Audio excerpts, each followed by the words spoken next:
Last night, the power suddenly went out with no warning at all. Mom woke up in complete panic and started screaming that we were all late for school. A loud knock echoed through the entire house. When she opened the door, a massive dinosaur wearing a bus driver uniform was standing there with a creepy wide smile. Mom's voice was shaking as she asked, "Where's our normal driver?" He stared at her with cold eyes and said, "I'm the substitute for today." My sister saw all her friends waving from the bus and yelled, "Mom, I'm getting really late for class!" Before Mom could even react, she grabbed her bag and ran straight onto the bus. The bus immediately sped off down the road. Just seconds later, a second identical bus slowly pulled up right in front of our house. When Mom saw the real driver sitting inside, her whole body suddenly froze. Her face turned completely pale with absolute terror. She started shaking violently and whispered with a broken, terrified voice, "Oh my God, the substitute was never the real driver." We never saw my sister or any of those kids ever again. An elderly woman started calling my phone almost every week, always asking for someone named Tommy. I told her, gently, that she had the wrong number. She apologized every time and called again the next week anyway. This went on for months. I started picking up just to make sure she was okay. She was clearly lonely, and Tommy was clearly someone she loved very much. One day she mentioned, almost in passing, that Tommy would be about your age now, and described him, adopted out as a baby, decades ago after a family crisis she never fully explained. I was adopted as a baby. I'd never looked into my birth family, never felt the need to. But something about the way she said it made me ask a few careful questions. The dates lined up. The hospital lined up. Even the small details about the family crisis matched things my adoptive parents had been told years ago in vague terms. I asked her, carefully, if she'd be willing to do a DNA test. Just to rule it out, I said, even though some part of me already knew. 2 weeks later, the results came back. She wasn't calling the wrong number after all. She'd been calling her real grandson for months without either of us knowing. Now I call her every Sunday, on purpose this time. She still occasionally calls me Tommy by accident. I've stopped correcting her. Some names just mean grandson. After 8 years on death row, they were dragging me to the execution chamber when I thought of my grandma, the only person who ever believed I was innocent. They said I killed Rebecca, my fingerprints on the knife, my blood at the scene. But I didn't do it. Appeals denied, family abandoned me. Even my mother turned her back. So for my last meal, I demanded Grandma's ultra-complicated Sunday pot roast. Prime beef chuck seared exactly 4 minutes per side. Red wine reduction simmered 45 minutes until perfectly glossy. Pearl onions blanched, then caramelized in butter. Fresh rosemary and thyme tied with butcher's twine. Carrots and potatoes added at precise intervals. Oven at a strict 275 degrees with constant basting every 20 minutes. Finished with a glossy aged balsamic reduction. No shortcuts allowed. The chef read it and nearly quit, calling it impossible, but he swore he'd make it perfect. By Thursday, the smell was driving me insane. Rich wine and slow roasting meat flooding my cell while my heart hammered, knowing tomorrow I'd be dead. Then disaster after disaster hit. The oven kept dropping temperature. The reduction burned twice. Ingredients rushed in, forcing restart after restart. Execution day became pure torture. 10 a.m. no food, noon still nothing. 2 p.m. they forced prison slop down my throat while the chef screamed in the kitchen. By 4 p.m., with only 2 hours left, the whole block reeked of heaven as guards paced nervously. At 5 p.m., the warden delayed it 2 more hours because the meat still wasn't fork tender. My hands wouldn't stop shaking. Finally, at 7:45, 9 minutes before they'd kill me, the exhausted chef rushed in with the plate. I devoured every perfect bite, like a condemned man tasting heaven. They were strapping me in at 7:55 when the warden's phone rang. Rebecca's ex-boyfriend had just confessed.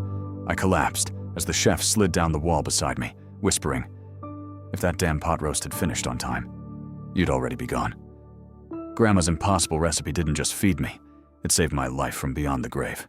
My boss fired me for being 4 minutes late on the day of my mom's surgery. 6 years at that warehouse, and I never missed a single shift. I was literally employee of the month 9 times. But that morning, I ran through the rain and clocked in at 9:04. I begged him, but he just smiled and said, "Rules are rules." Then he slid my badge across the desk, like 6 years meant nothing. But here's what he forgot. I'm the only one certified on that tracking system. Monday, every order froze, and the warehouse went into total meltdown. Wednesday, the trucks got turned away at the gate. And Friday, Corporate was screaming down the phone demanding answers because one warehouse had just lost $80,000 in a single week. So they sent auditors to restart my system, and the very first report it printed was 2 years of his timesheets. Clocked in from his couch. They fired him on the spot, 4 minutes into his shift. And me? The competitor across town hired me at double pay, and Mom pulled through just fine. Rules are rules. My twin brother Rex and I were just hatchlings when we created our secret code, thumping messages through the ground with our tails, short and long beats whenever the herd grew too loud. We spoke through storms, across rivers, and every night between our sleeping spots. Then the meteor storm hit. Rex was caught in the blast, and the elders declared his mind gone forever. Every day I returned to the clearing where he lay motionless, pressing my tail to the earth and thumping, "Are you still here?" with no answer, always ending with, "See you tomorrow, brother." The herd began calling him an empty shell. My mother said I was talking to Bones, and the elders pressured us to abandon him during migration because they couldn't drag a corpse. My father pulled me aside and demanded we leave him behind for the survival of the herd, but I refused. The night before they planned to abandon him forever, I thumped our code one last time, and something answered. Short, short, short, long, long, long, short, short, short. SOS. My heart exploded as I thumped back. "If that's you, thump once." He slammed his tail so hard the ground shook. I dragged the doubting elders to him and demanded they test him. He answered every question correctly. The season, how many were present, even our mother's name letter by letter. By the 10th question, my mother was in tears, realizing he was still alive. Weeks later, when Rex finally opened his eyes, I asked what kept him fighting when everyone gave up. He looked at me and thumped softly. I heard them call me a waste. I heard them planning to abandon me. I heard everyone leave, except you. With my voice breaking, I asked why he held on, and he thumped one final time. Because I wanted to see my brother again. My mom squeezed my hand 3 times before they wheeled her into surgery. I almost didn't notice. Almost. When I was little, every time I was scared, she'd squeeze my hand 3 times. 1, 2, 3. It meant I love you. No words needed. Thunderstorms. First day of school. The dentist. 3 squeezes every time. I grew out of needing it. She never grew out of giving it. Then she got sick. Really sick. The surgery was supposed to fix it. In the waiting room, I kept checking my phone. 40 minutes turned into 3 hours. Then a doctor came out, said there were complications, said to prepare for the worst. She made it, but she didn't wake up. Not for 6 days. I sat by that bed every day and held her hand. Out of habit, I squeezed it 3 times. 1, 2, 3. Nothing. Day after day. On day 6, I was talking to a nurse, not even paying attention. 1, 2, 3. She squeezed back before she even opened her eyes. She got 5 more years after that. 5. I thought it meant we'd beaten it. Then, in a different hospital room, it was my turn to sit beside a bed that beeped too slow. My turn to hold a hand that didn't hold back. She was too far gone to open her eyes that time. The doctor said she couldn't hear me anymore. So I squeezed her hand. 1, 2, 3. And her fingers moved. 1, 2, 3. She taught me a language with no words, so that even at the very end, when everything else was gone, she could still tell me she loved me, and I could tell her back. 3 squeezes. It still works. Even now, every time I miss her, I squeeze my own hand. 1, 2, 3. And for just a second, she's still here. These look brand new, my mom said, holding up fresh cleats that magically appeared on our porch, the exact week mine got destroyed. She told me it was charity, and I believed her for 10 whole years. Even after I made varsity, even after my feet stopped growing, that box kept showing up like clockwork one season. It didn't, so I went to the donation center, and the lady hit me with the truth. There was no charity, just one man's secret standing order. The name on every receipt for 10 years was Bruno, the quiet groundskeeper from my old school. I found him fixing a fence and asked him why he'd been doing this.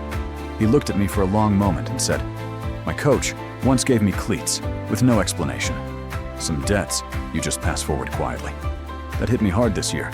I finally filled the box myself and sent it to a new kid. That boy made the team the very next week and walked into school wearing my old cleats with the biggest grin I've ever seen. Now I keep my own little ledger, just one name so far. But Bruno smiled and said that's exactly how mine started. For 3 years, I ran the last hallway every morning. The bell always rang 2 minutes early, and I was always 2 minutes behind. I blamed my locker, my shoes, bad luck, never the bell. Then one afternoon I stayed late for a test, and I saw the janitor climbing a ladder to the bell box with a screwdriver. Bruno wasn't fixing it. He was setting it 2 minutes early, on purpose, like he had every day for years. I asked him why. He didn't look at me for a long time.